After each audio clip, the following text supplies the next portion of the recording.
સમગ્ર ગુજરાતમાં 79મો સ્વતંત્રતા દિવસ ઉજવવા તિરંગા યાત્રાનું ભવ્ય આયોજન કરવામાં આવી રહ્યું છે ત્યારે ડભોઈ પંથકમાં ધારાસભ્ય શૈલેષ મહેતાની અધ્યક્ષતામાં તિરંગા યાત્રાનું ભવ્ય આયોજન કરવામાં આવ્યું હતું।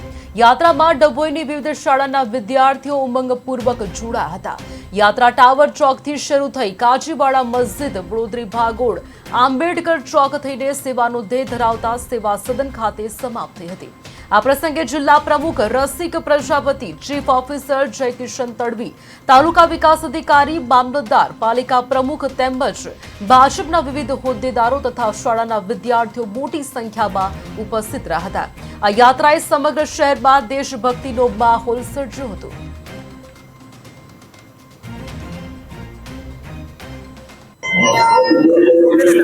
15મી ઓગસ્ટ 2025 એટલે 79મો સ્વાતંત્ર્ય દિવસ અને આ સ્વાતંત્ર્ય દિવસ ઉજવવા માટે લોકોમાં અનેરો થનગનાટ છે। દેશભરમાં તિરંગા યાત્રાઓ યોજાઈ રહી છે અને એના જ ભાગરૂપે આજે તિરંગા યાત્રાનું આયોજન કરવામાં આવ્યું।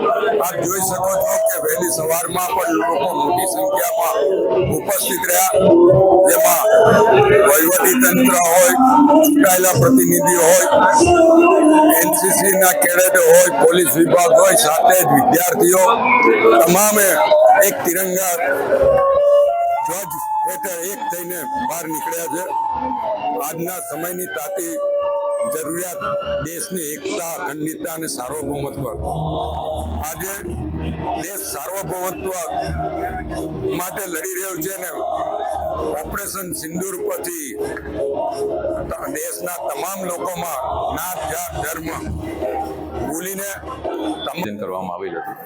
ડભોઈ નગરપાલિકા વિસ્તારમાં નગરપાલિકાના તમામ સ્ટાફ, તાલુકા પંચાયત તથા તાલુકા વહીવટી તંત્રના તમામ અધિકારીશ્રીઓ, કર્મચારીશ્રીઓ તથા માન્ય ધારાસભ્ય શ્રી ડભોઈ વિસ્તાર અને તેમની સાથે સંકળાયેલા તમામ સંગઠનના માણસો પણ હાજર રહ્યા હતા અને ટાવર ચોકથી મહાત્મા ગાંધીજીને પુષ્પાંજલિ કરીને તિરંગા યાત્રા શરૂ કરવામાં આવી। ત્યાંથી કાજીવાડ મસ્જિદ વિસ્તાર, ત્યાંથી સરદાર ચોક ખાતે આવીને માન્ય સરદાર વલ્લભભાઈ પટેલના પુતળાને પણ પુષ્પાંજલિ કરવામાં આવી અને ત્યાંથી આગળ વધીને સેવા સદન સુધી તિરંગા યાત્રાનું આયોજન કરવામાં આવેલ હતું અને ખૂબ જ શાંતિપૂર્વક અને સારી રીતે તિરંગા યાત્રાની આજે પૂર્ણાહુતિ થયેલ છે।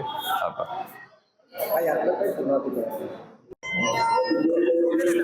15મી ઓગસ્ટ 2025 એટલે 79મો સ્વાતંત્ર્ય દિવસ અને આ સ્વાતંત્ર્ય